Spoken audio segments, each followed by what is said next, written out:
Shalom. Selamat pagi Bapak, Ibu, Saudara. Terima kasih telah bergabung bersama kami dalam renungan harian Jemaat GKJ Bandung. Bersama kita akan mendengarkan firman Tuhan dan merenungkannya. Selamat pagi saudara-saudara yang dikasihi Tuhan. Kita berjumpa lagi dalam renungan harian GKJ Bandung. Hari ini Rabu 11 Juni 2025. Sebelumnya mari kita berdoa. Bapa yang Maha Kasih, kami akan mendengarkan dan merenungkan firman-Mu sebagai bekal dalam kehidupan kami hari ini, khususnya masih dalam masa Pentakosta yang hari Minggu lalu kami peringati.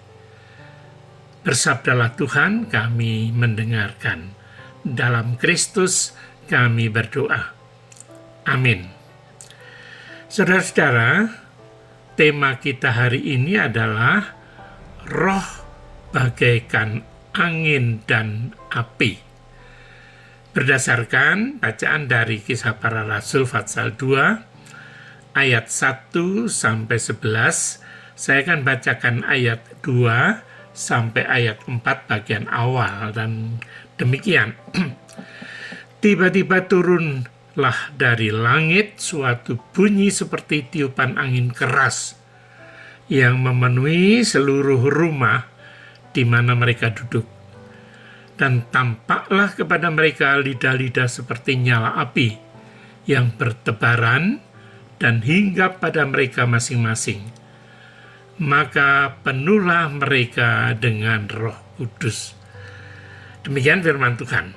Saudara-saudara yang dikasihi Tuhan, peristiwa Pentakosta yang terjadi 50 hari sesudah kebangkitan Tuhan Yesus Kristus, ini merupakan peristiwa turunnya Roh Kudus, yaitu Roh Allah atau Roh Kristus sendiri, yang datang ke dunia untuk mengubah hati manusia, agar dapat percaya dan menerima karya penyelamatan oleh Tuhan Yesus Kristus. Peristiwa turunnya Roh Kudus paling tidak ditandai dengan 3 hal yang sangat menarik. Mari kita pelajari ketiga hal itu dan apa maknanya bagi kehidupan iman kita. Yang pertama, Roh Kudus turun bagai tiupan angin yang keras. Angin itu dapat membuat nyaman hidup kita, menyejukkan hati kita. Angin yang kuat juga dapat dipakai untuk memutar kincir angin seperti di Belanda, sehingga dapat bermanfaat bagi kehidupan masyarakat maupun untuk industri. Tetapi apabila angin itu dahsyat, ia mampu merobohkan apa saja dan mengakibatkan kerusakan yang besar.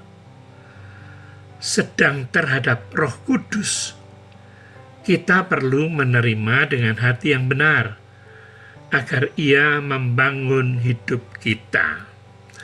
Yang kedua, Roh Kudus turun bagaikan lidah-lidah api yang hinggap pada setiap murid. Bila Roh Kudus bagaikan api, itu berarti ia mempunyai fungsi seperti menghangatkan, menerangi, membersihkan, memberi energi panas, sehingga dapat menghidupkan. Dengan kuasa Roh Kudus, hidup kita menjadi bersih, hangat, dan berguna bagi kehidupan. Kemudian yang ketiga, perkataan atau kesaksian yang memakai berbagai bahasa dari orang-orang yang berkumpul di Yerusalem untuk memberitakan karya Allah yang besar, terutama dalam diri Tuhan Yesus Kristus. Ini berarti bahwa Roh Kudus itu berkenan masuk ke dalam hati setiap orang, asalkan mau terbuka bagi karya-karya Tuhan Allah yang menyelamatkan manusia.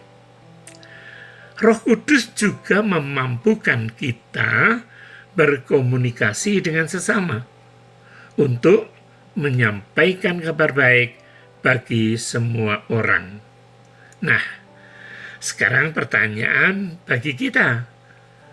Sudahkah kita terbuka dan menyediakan diri untuk menerima Roh Kudus?